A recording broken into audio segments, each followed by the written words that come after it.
It was in the dim, whispering hours of twilight, when the dying light of day cast elongated shadows upon the walls of my forsaken abode, that I first became aware of the malevolent sentience within the dark.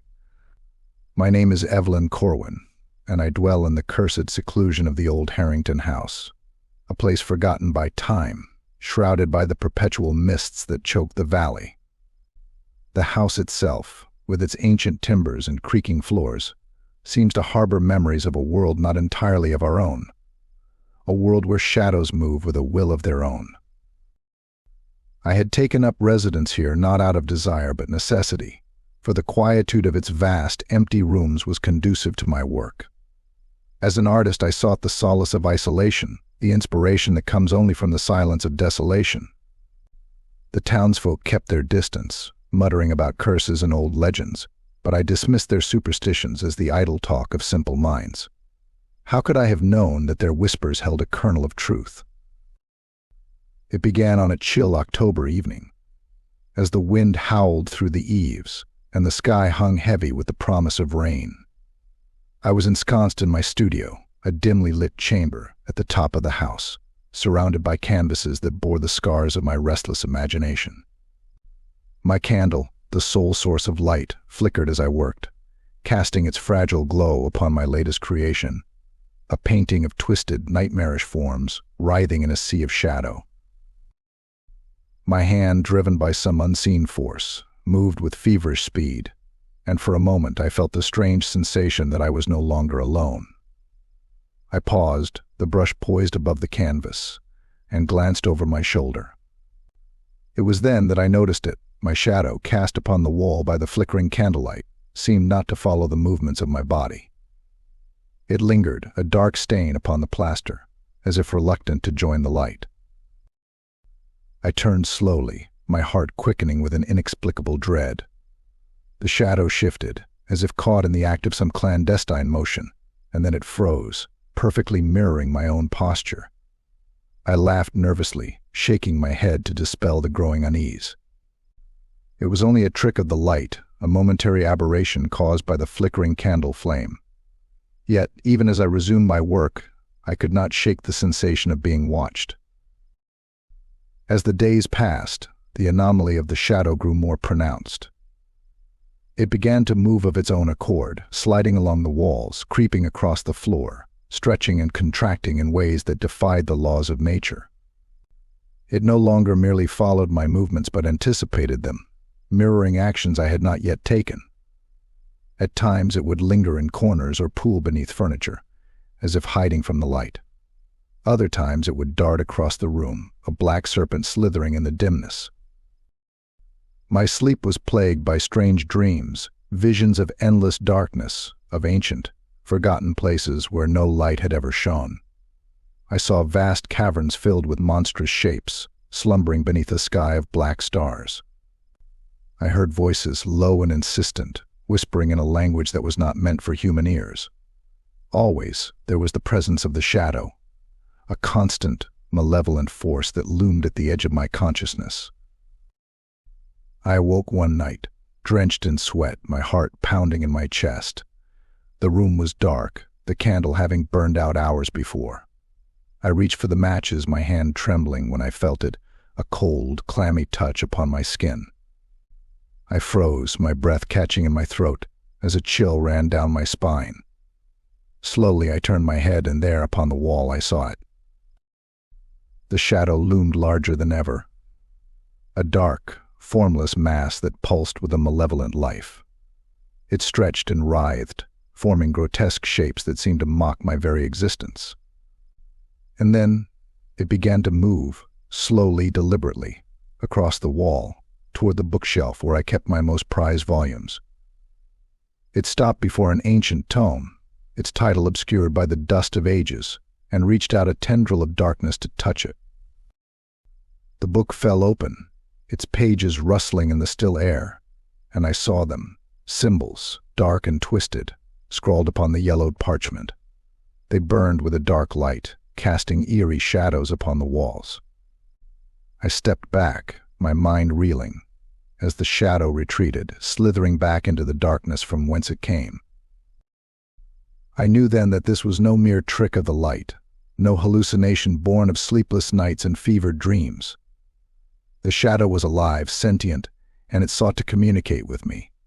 But what message did it bear? What dark knowledge lay hidden within its depths?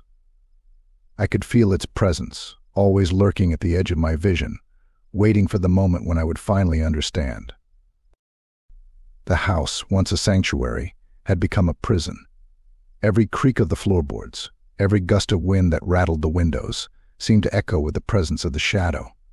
It was as if the very walls had come alive, whispering secrets in a tongue I could not comprehend. I felt its eyes upon me, unseen but ever watchful, and I knew that I was no longer alone. I tried to flee, to escape the suffocating darkness, but the shadow followed me, clinging to my heels like a malignant parasite. I could not escape it, for it was a part of me, bound to my very being. The townsfolk, once indifferent, now looked upon me with fear and suspicion, as if they sensed the darkness that had taken root within my soul. I am trapped, caught in the web of my own making, and I fear that the shadow will never release me. It whispers to me in the dark, its voice a susurrus of despair, promising secrets that no mortal should ever know. I am drawn to it, compelled by a force I cannot resist, even as I recoil in horror from the truth that lies hidden within its depths. The shadow has awakened, and it seeks to claim me as its own. And I, in my foolishness, have opened the door to the darkness. What lies beyond I do not know, but I fear that I will soon find out. It was with a sense of grim determination and mounting dread that I, Evelyn Corwin, immersed myself in the forbidden lore of the occult, seeking answers to the unspeakable phenomenon that had taken root in my home. The shadow, with its malign intent and cryptic movements, had become an omnipresent force, entwining itself with my every thought, invading my dreams with its dark whispers. I could not ignore the symbols it formed, nor the messages it seemed to be conveying, for they hinted at truths that lay far beyond the feeble comprehension of mortal minds. My search for knowledge took me to the heart of the town, to a place long forgotten by its inhabitants, the ancient library of Arkham. This grim edifice, with its towering shelves and dust-laden tomes, had stood for centuries, a repository of knowledge both sacred and profane. The air within was thick with the scent of mold and decay, as if the very stones of the building exhaled the secrets of ages past. I wandered the labyrinthine halls, my fingers trailing along the spines of books that had not felt the touch of human hands for decades. I sought out the oldest volumes, those whose pages were yellowed with age, and whose bindings were cracked and brittle. It was in one such tome, a manuscript bound in faded leather and inscribed with Eldritch symbols, that I found the first hint of the darkness that had ensnared me. The text, written in a language I could scarcely understand, spoke of ancient beings, entities of immense power that lurked in the void between worlds. These beings, it was said, were shadows of a greater darkness, fragments of an entity that had existed before time itself. They moved unseen through the cracks in reality, seeking to reclaim that which had been lost, to bring about the return of their master, the Nameless One, whose name was blotted out by time and fear. As I read, a chill ran down my spine, for I knew that these beings, these shadows, were more than mere myth. They were real, and they had found me. My shadow, which I had once thought to be a mere trick of the light, was one of these creatures, a harbinger of the darkness that lay beyond the veil of existence. It sought to communicate with me, to draw me into its world, to make me a conduit for its master's return. The nights that followed were filled with horrors beyond imagining. My dreams became a maelstrom of terror, a descent into a void so profound that I could feel my sanity unraveling with each passing moment. I saw vast, cyclopean cities, their architecture twisted and alien, inhabited by beings whose very forms defied the laws of nature. I heard their voices, low and guttural, chanting in a language that scraped against the edges of my mind, leaving behind a residue of madness. One night, as I lay in bed, my body trembling with exhaustion, I felt a cold presence beside me. I opened my eyes, and there, standing at the foot of my bed, was my shadow. It no longer resembled me. It had grown taller, more grotesque, its form shifting and roiling like a thing alive. Its eyes, if eyes they could be called, glowed with a malevolent light, and its mouth, a gaping maw of darkness, open to speak. The voice that emerged was not my own. It was a low, resonant whisper, a sound that seemed to come from the very depths of the earth. It spoke in the language of my dreams, a tongue that no human should ever know, yet somehow I understood. It spoke of the void of the space between worlds where time had no meaning and light could not penetrate. It spoke of the Nameless One, of its desire to return, to reclaim the world that had once been its domain. I listened, paralyzed by fear, as the shadow told me of my role in its plan. I was to be the vessel, the doorway through which the Nameless One would enter our world. The symbols it had drawn, the visions it had shown me, were all part of a ritual, an ancient rite that would bridge the gap between our reality and the void. It had chosen me, for reasons I could not fathom, to be its servant, its herald. The knowledge was too much to bear. I felt my mind teetering on the edge of madness, my thoughts unraveling like threads in a fraying tapestry. I could not escape the shadow, for it was bound to me, a part of my very soul. It moved with me, it breathed with me, it lived within me, whispering its dark secrets into the recesses of my mind.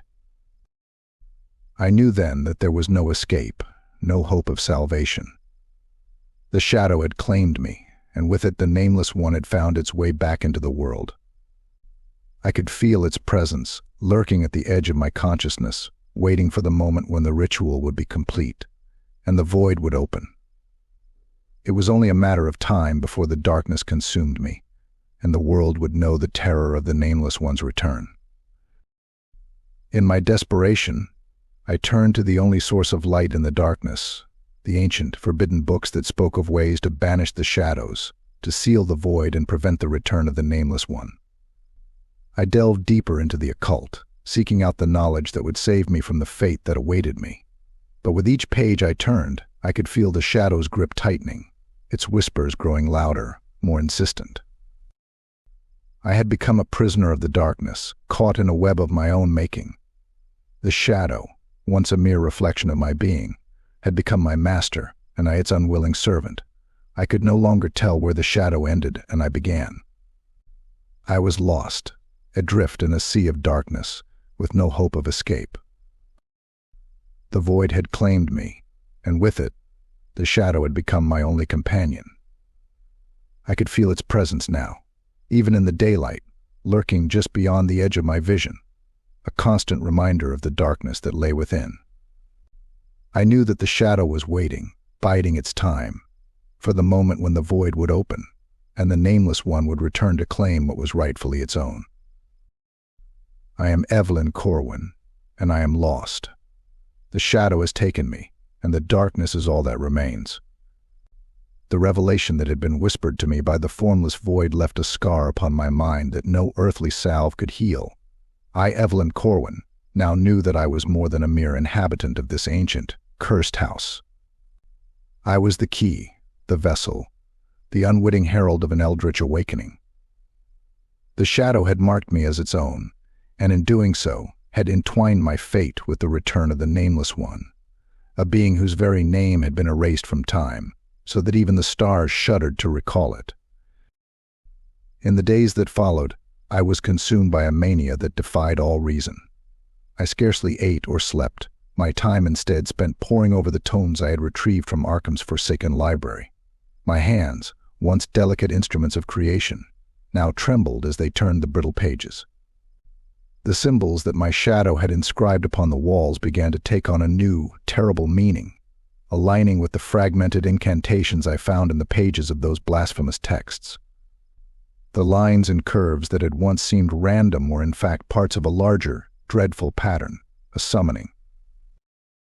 The air within the house grew cold, oppressive, as if the very fabric of reality was straining under the weight of an unseen presence. Shadows lengthened and pooled, even in the light of day, taking on shapes that seemed almost human, yet not. The walls whispered to me in the voice of the shadow, a voice that now spoke with greater clarity, its tone that of an ancient, commanding intelligence. The language was foreign, guttural, but the meaning was clear. The time of awakening was near. One evening, as the sun set behind the hills, casting long, crimson shadows across the valley, I felt an overpowering compulsion to complete the ritual. My shadow moved before me, guiding my hand as I scrawled the final symbol upon the floor in a circle of blood and ash. The words it whispered now burned in my mind, and I found myself chanting in unison, my voice merging with that of the shadow. The air grew thick with a cloying darkness, and the room seemed to tilt, as if reality itself was bending to the will of the shadow. The symbols on the walls and floor began to glow with a sickly, greenish light, pulsing like the heartbeat of some ancient, slumbering god. A cold wind arose, swirling within the confines of the room, carrying with it the stench of decay and the distant echoes of voices not of this world. My own shadow stretched and writhed, detaching itself from the floor, becoming a three-dimensional form, a black mass that pulsed with a life of its own. And then it began. The air around me seemed to tear like fabric, and through the rent came a darkness so profound, so absolute, that all light fled before it. I could see nothing beyond, but I felt its presence, an intelligence, vast and ancient, that lay hidden within the void. My heart pounded in my chest, and my breath came in ragged gasps as the temperature plummeted, the very essence of the void seeping into the world. The shadow spoke, not in words, but in emotions, rage, hunger, desire. It wanted to consume, to devour, to bring the nameless one into the world. It moved toward me, a mass of darkness with tendrils that reached out, enveloping me in its cold embrace. I could feel its thoughts merging with mine, its will overriding my own. My body was no longer my own. I was a puppet, a vessel, my every thought and action dictated by the dark intelligence that now controlled me. In that moment I saw the truth, the terrible, incomprehensible truth that lay at the heart of the shadow's existence. The Nameless One was not merely an entity, it was the embodiment of the void itself, a god of darkness that had existed since before the dawn of time. It had once ruled over the cosmos, a force of entropy and chaos, until it had been banished by the light. But the light had faltered, and now, through me, the Nameless One would return, to reclaim its throne and plunge the world into eternal night.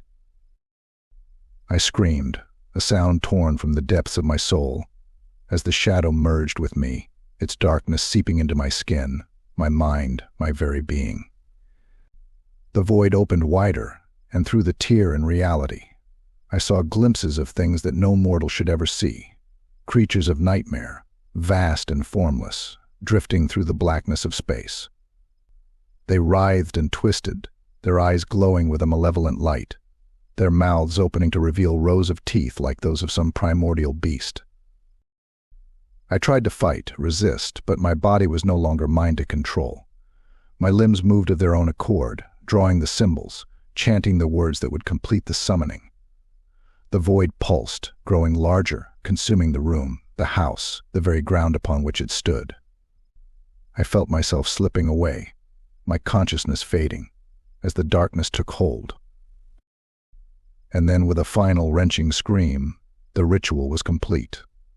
The void closed, the air stilled, and the house was plunged into silence. I lay upon the floor, my body cold and numb, my mind a shattered ruin. The shadow was gone, but I knew that it had not been banished. It had merged with me, become a part of me, a fragment of the Nameless One now residing within my soul. I rose to my feet, unsteady, my movements sluggish and disjointed.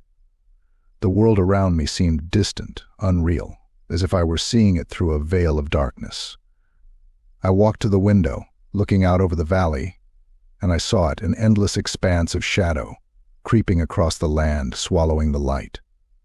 The stars above were gone, obscured by a blackness so deep that it seemed to swallow the sky itself. I am Evelyn Corwin, but I am no longer myself. I am the shadow, the void, the herald of the Nameless One. The world is lost, consumed by the darkness that now flows through my veins. I am a vessel, a conduit, a doorway to the void, and through me the Nameless One shall reign once more. I am lost, adrift in an ocean of darkness, and there is no escape. The void is all that remains, and the shadow has claimed me, body and soul,